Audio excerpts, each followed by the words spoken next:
करे शमशीर पे पलते हैं, गुजारा हो तो ऐसा हो। बस चलते चलते कल के पीराने तरीक़त तरबियत करते थे अपने मुरीदों की। आज इल्ला माशाअल्लाह बहुत कम पीर मिले जो मुरीदों की तरबियत करते। सब बैठे रहते मुरीद लोग, पीर साहब भी बैठे, एक लफ्ज नहीं कहता कि नमाज पढ़ ले। ये मुश्तंडे मुरीद जो है ना बैठे बैठे मरदूद गप्पे हाँकते रहते हैं और नमाज नहीं पढ़ने जाते हैं। कान खोल के सुन लो सुन्नियों, अगर नमाज नहीं पढ़ते हो इतने मारे जाओगे तुम्हारी शक्लें बस हो जाएंगी। जन्नत को तुमने फुटपाथ की गोली मूंगफली की दुकान समझा है। मेरे ख्वाजा ने 70 साल तक ये पीठ जमीन से सोने के लिए नहीं लगाई। अल्लाह अकबर। और 9 बजे तक सोने वाले सुन्नियों, और इंशाअल्लाह हम ही जन्नत में जाएंगे। टिकट है तुम्हारे पास में? है टिकट तुम्हारे पास में? अलमिया है, अलमिया। अगर कोई नमाजी बन जाए, नमाज पढ़ने लगे, तो कुछ लोग तुम वहां भी तो नहीं हो गए। क्या लॉजिक है यार। जिस पर नमाज फर्ज है वो मादर पिदर आजाद होकर के जुम्मा की 2 रकत पढ़ने आता बेहुदा, और जिस पे नमाज नहीं फर्ज है वो पूरी दुनिया में नमाज पढ़ भी रहा है, पढ़ा भी रहा है। ये कितनी बड़ी कलंकित जिंदगी हमारी है कि दुनिया ने हमारा इंट्रोडक्शन बेनमाजी के हवाले से करवाया। बदल डालो अपने तर्ज जिंदगी को। अगर सच्चे शाहजी मियां के मानने वाले हो तो अभी झूठ का पुलिंदा अपने सर के ऊपर से उठा के बाहर फेंक देना।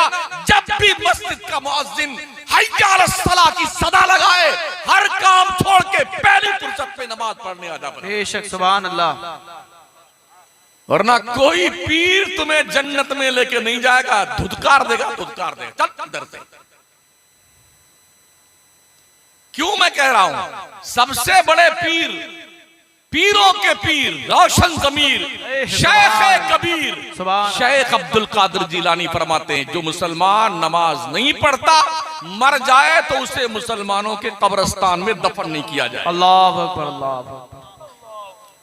इस कानून के पाबंद ख्वाजा मोइनुद्दीन चिश्ती भी हैं, कुतुबुद्दीन बख्तियार काकी भी हैं, साबिर अलाउद्दीन भी हैं, बाबा निजामुद्दीन भी हैं, हजरत फरीदुद्दीन भी हैं, इमाम अहमद रजा भी हैं, शाहजी शेर मियां मोहम्मद रहमतुल्लाह ताला अलैह भी हैं, मखदूम सिमना भी है। सारे इसके पाबंद हैं। बेशक, सुभान। इसलिए पगलाया मत करो, नमाजें पढ़ो। सुभान अल्लाह, सुभान। और ये वो स्पेशली इबादत है जो किसी नोमिनी को नहीं मिलेगी। तुम मरोगे तो तुम्हारी कब्र में रोशनी बन के आए। बेशक, बेशक, सुभान अल्लाह। जो कुछ कमाते हो इकट्ठा करते हो, सब लोग छीन लेंगे। मरने से पहले अभी अटकी है रूह गले में। कल्ला इज़ा बलगति तराकी। हाँ, जब जान गले में अटक जाए और लोग चम्मच लिए खड़े हैं, कोई अनार का जूस लिए, कोई मौसमी का जूस लिए, कोई संतरे का जूस, एक एक चम्मच घुसाया जा रहा बेटा, यहीं अटका हुआ है। सुन लो, जब जान यहां अटकेगी ना तो बेटे बेटियां घर वाले चाबी निकाल निकाल करके माँ के हाथ की चूड़ी, कान की बाली, नाक का बुंदा, गले का हार, माथे का टीका, पैरों का पाजेब सब उतार लेंगे। जिसके बस में जो आया वो ले जाएगा। अभी पिछले 2 हफ्ते पहले की बात है, एक का अब्बा मर गया तो रात में चुपके से अपने अब्बा की खबर खोद करके बड़ा वाला लड़का क्या कर रहा जानते हैं? कब्र को खोदने के बाद एक कागज पर अंगूठा लगा रहा मरे हुए बाप का। अल्लाह। ये बेहयाई और बेगैरती हमारे कौम में पाई जाती है। दुनिया को लूटने का कैसा नापाक जज्बा हमारे कौम के दिल दिमाग पर मुसल्लत हो चुका है। उन औलादों के लिए हजरत उमर बिन अब्दुल अजीज ने अपनी पूरी कमाई, पूरी दौलत बैतुल माल में डाल दिया। लोगों ने कहा बड़ी नादानी है तो है, क्यों क्या ऐसा आपने बच्चों को हक नहीं दिया? आपने क्या छोड़ा बच्चों के लिए आपने? तो फरमाते हैं अगर मेरे बच्चे नेक हुए तो मेरे रब का वादा है वह यतवल्ला सालिहीन, अल्लाह नेकों को जाया नहीं करता। और अगर बुरे हुए तो मैं अपने बच्चों के लिए दौलत छोड़कर नहीं मरूंगा। बदमाशी ये करेंगे, जुआ ये खेलेंगे, सजा मेरी कब्र में मुझे दी जाएगी। अल्लाह अकबर। क्या ख्याल है आपका? एक माँ बाप की तरफ से अपनी औलाद के लिए सबसे इंपॉर्टेंट तोहफा इल्म और अदब है। बेशक सुभान अल्लाह, बेशक। इल्म सिखाओ अपने बच्चों को। कहतुर रिजाल का दौर चल रहा है। हमारे बच्चे, हमारी बच्चियां कैरियर बनाने की धुन में इतना आगे निकल चुके हैं, कभी कभी उनकी लाशें किसी झाड़ी में पड़ी मिलती हैं, कभी कभी उनकी लाश नाली में सड़ रही होती है, कभी कभी उनकी लाश नहर में तैर रही होती है, कभी उनके टुकड़े बना करके किसी खड्डे में दबा दिए जाते हैं।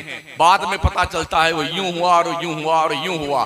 जब पूरी नाक कट जाती है तब महोदय जी को होश आता है, अरे क्या करें। काल करे सो आज कर, आज करे सो। अपने मदरसे बनाओ, अपने स्कूल बनाओ, अपने कॉलेज बनाओ, अपनी यूनिवर्सिटी बनाओ। अगर महीने में 30 दिन बकरा और भैंसा और मुर्गा ठूस के खाते हो ना, एक दिन खाओ, पैसे बचा करके इतनी मिकदार में कर लो। कम से कम एक साल में एक कॉलेज एक जिला में तो बन जाए मुसलमान, बेशक। ताकि आपकी बच्चियां, हमारी बेटियां, हमारे बच्चे इस्लामी सिस्टमेटिक निजाम के दायरे में रहते हुए दुनिया की तालीम हासिल करें। बेशक बेशक सुभान। आज आपकी बच्चियों पे अरसे हयात तंग हो चुका है और ये बाज़ाब्ता तौर पर स्कूल और कॉलेज के दरवाजे हमारी बच्चियों के लिए बंद किए जा चुके हैं, तकरीबन इस शर्त के साथ एडमिशन लेना है तो नकाब उतार के आना पड़ेगा, हिजाब उतार के आना पड़ेगा। अब कहां बैठे हैं आप? हम सुन्नी लोग बहुत गरीब आदमी। अच्छा, शादी देखिए इनकी सुन्नी लोगों की, सही फरमाया।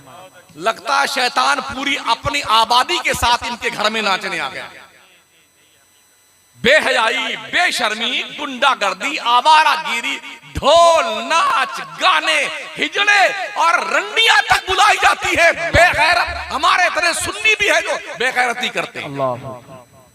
एक दो नहीं, 50-50 लाख, 1-1 करोड़ रुपए सुन्नियों ने शादी में खर्च किया।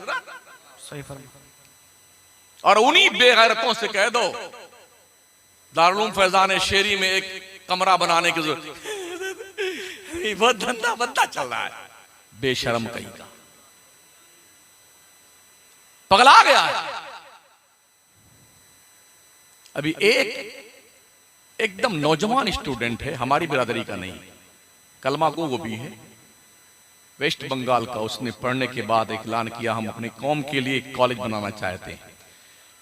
हम मुसलमानों से पर हेड 100 रुपए का मुतालबा करते हैं। पता है 7 दिन में कौम ने 7 करोड़ रुपए दे दिए उसे। 7 दिन में इसी कौम ने 7 करोड़ रुपए दिए। उसने ऐलान किया कि अभी मुझे पैसे की जरूरत नहीं, जब फिर जरूरत पड़ी तो ऐलान करेंगे आप। क्या हम ऐसा कुछ नहीं कर सकते? ऐसे काम हम नहीं कर सकते हैं? आप 100 रुपए छोड़ दीजिए, पर हेड 1 रुपए का मुतालबा कीजिए, 1 रुपए का।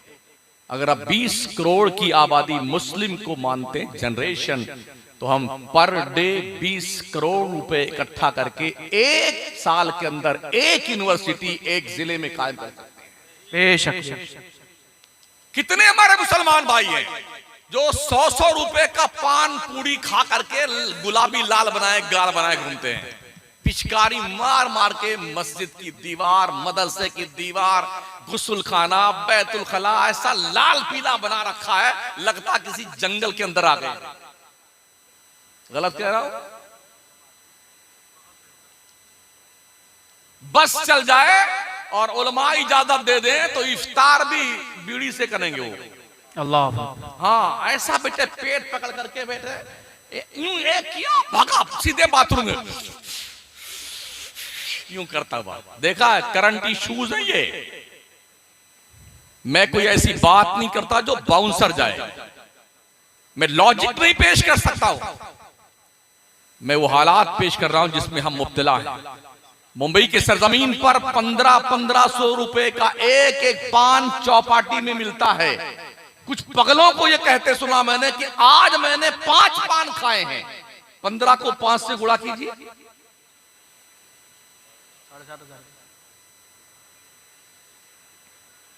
जिस कौम का पगलाया हुआ इंसान एक दिन में 7,500 का पान खा जाए, पूड़ी खा जाए, बीड़ी पी जाए, वो कहते हम बहुत गरीब आदमी, हम बहुत गरीब आदमी। और जब इसका शौक चल रहा है और तोंद फटने लगती है तो कव्वाली करवाता है, डबल कव्वाली। हाँ, और शौक चल रहेगा तो तिबल कव्वाली, एक कव्वालीदार, एक कव्वाल और एक बेहया औरत बीच में बैठी रहती है। बिल्कुल। और इज्जतदार लोग इतनी बड़ी बड़ी दाढ़ी रखा करके, मुश्तंडे लोग भी यूं सामने बैठे हैं उस बेहया की बात सुनने के लिए। एक दौर था हमारे बचपन में जब इन नचनियों गवैयों को इज्जत की कुर्सी पर बैठने का अधिकार नहीं था। ये अगर किसी पाकीज़ा साले मुआशरे में आते थे ना, लोग उसको जमीन पर उधर बैठ। और आज कितना जमीर मर चुका है हमारी कौम के लोगों का, इन नचनियों और गवैयों को स्टेज पर बिठाता है और खुद सामने नीचे बैठता है। वाह वाह वाह वाह, क्या बात है, क्या बात है। फजर की नमाज हो जाने तक कव्वाली गाता रहता है पगला, और हमारी पागल कौम पूरी रात कव्वाली सुनती रहती है। दिल के फफोले जल उठे सीने के दाग से, इस घर को आग लग गई घर के चिराग से। कह तो फसाद हो रहे हैं, लोग जुल्म कर रहे हैं, तुम पढ़ोगे नहीं तो यही होगा तुम्हारे साथ में। देश की जरूरत बनिए। गुज़िश्ता 20 साल में हमारी कौम में कुछ बेदारी आई है तालीम के ताल्लुक से। बच्चे हमारे पढ़ रहे हैं, लेकिन अब भी इत्मीनान बख्श कंडीशन नहीं है। ये मैं अर्ज कर दूंगा आपसे। मदरसों में हजरत 5% बच्चे पढ़ने आते हैं, कॉलेज यूनिवर्सिटी में 95% बच्चे पढ़ने जाते हैं। वहां पर कोई सुन्नी लेक्चरर नहीं है। नदवी, इस्लाही, फलाही, मजाहिरी, कासमी, सल्फी, मौदूदी, 5% बच्चों के ईमान की हिफाजत के ताल्लुक से हम इतने ज्यादा जो है मुतफक्किर हैं। 95% बच्चे जो कॉलेज में पढ़ रहे हैं, उनके लिए आपका सुन्नी लेक्चरर नहीं है। क्या करेंगे आप?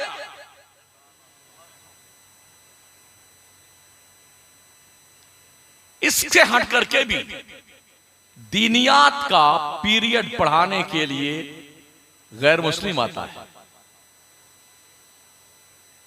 यूनिवर्सिटी में। दीनियात का, जिसे दीन नहीं मालूम है वो दीनियात का सब्जेक्ट पढ़ाने आता है। कहां बैठे हैं आप?